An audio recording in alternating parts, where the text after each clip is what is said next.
Treasurer says WA's record exports are powering the nation. The GST deal set to earn WA $5.6 billion. And the rap song Prince Charming walked onto in Perth today. Trading Up, a collaboration by The West Australian and Grappa. In today's Trading Up, we shine a light on arguably the most important man in Australian finance right now, Treasurer Jim Chalmers, who was speaking about the importance of WA at the West's Leadership Matters event in Perth today. Western Australia's interests are inextricably linked to our national interest and to our ability to keep on making the investments and securing the services and delivering the better future that we want for all of our people. And that's why I do recognise and celebrate your central role in our economy and in our budget, and I thank you for it. Chalmers was full of praise for our mining and resources sector, which have fuelled the record $272 billion in exports from WA last year. He described our state as an export powerhouse, batting way above the national average. That's 44.7% of our total exports as a nation. For a state that has around 10% of our total population, that's quite a figure. As is 18% the contribution you make to national GDP.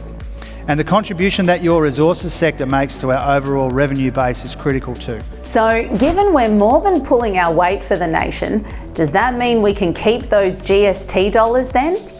Under a deal agreed by the previous Morrison government, WA gets 70 cents in the dollar for the GST we generate. And the Treasurer was in no mood to reverse the GST deal, at least not just yet. He said it will be reviewed in 3 years' time. Historically, you've done pretty well out of it.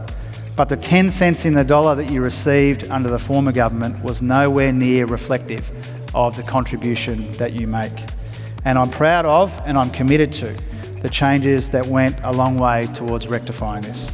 So now that we've got the GST money locked away, what about the $2.4 billion in extra tax the government is grabbing from LNG producers? Well, it seems it could have been a lot higher without consultative conversations with the gas industry. I'm particularly proud of the consultative, cooperative way that we work through the issues with the industry. To reach a proposal that provides policy stability, ensures Australia remains a reliable trade and investment partner, while delivering Australians a fairer share from the sale of their natural resources sooner. But enough of the finance stuff. What was the song Prince Charming walked out to in Perth today? None other than Notorious BIG's Hypnotise, of course. We didn't see that one coming. I've got to be honest with you, I thought that the high point of today was going to be this front page in the West Australian, but hearing Notorious BIG as the soundtrack when you come up to the stage, Western Australia doesn't do anything by half. It turns out that Chalmers mentioned he liked rap music during a recent TV interview. And finally, Prince Charming was keen to link his budget surplus to the one Mark McGowan delivered last week. Seems the two are good buddies, and the Premier was in the room to see his mate tell him how good he was.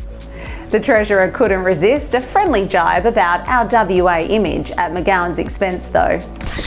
Mark, late at night a few nights ago, I stumbled across a picture of you in the lead up to your own budget. You had a swan draft on the table, you had KFC next to you as well, ready to deliver your surplus. And I figured it might be the most Western Australian photo on the internet. But it was also, in all seriousness, it indicates that Mark is, of course, as well in the midst of a really busy time, his own post-budget blitz. And I do really appreciate you being here, Mark. Thank you very much. We hope you enjoyed our take on the Federal Treasurer today. We'll be back with another special tomorrow on Australia's current favourite mineral. In the meantime, you can find more business news content on thewest.com.au or check out grapha.com for data and insights on today's market news. Thanks for joining me on this special episode of Trading Up. I'm Sarah Hughan. See you next time.